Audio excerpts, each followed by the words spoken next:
దండుకున్నపాలెం gun culture అంతా కూడా BRS హయాంలో బీఆర్ఎస్ ప్రభుత్వంలో జరిగింది. ఈరోజు కాంగ్రెస్ ప్రభుత్వం ప్రజాస్వామిక ప్రభుత్వం అందరి మంత్రులకు కూడా స్వేచ్ఛనిచ్చి తోటి సహచరుడుగా మా సీఎం గారు పనిచేస్తూ ఉన్నారు. వాళ్ళ సీఎంగా ఆ రోజు కేసీఆర్ ఉన్నప్పుడు ఫామ్ హౌస్కు ఆయన పరిమితం అయితే మరి 4 స్తంభాల ఆటలాగా పరిపాలన జరిగింది. ఈరోజు గన్ కల్చర్ అని అంటున్నారు.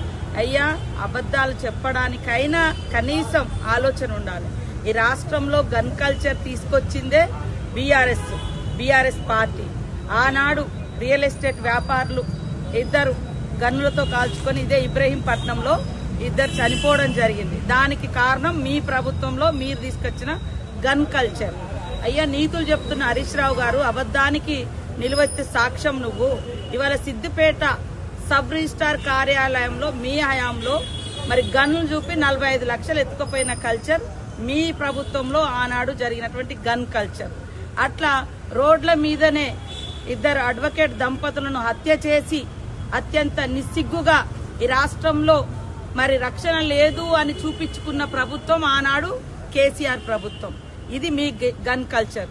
ఈరోజు మాది ప్రజాప్రభుత్వంలో ప్రజలు స్వేచ్ఛగా ఉన్నారు. అదే విధంగా మంత్రులు కూడా స్వేచ్ఛగా మాట్లాడుతున్నారు.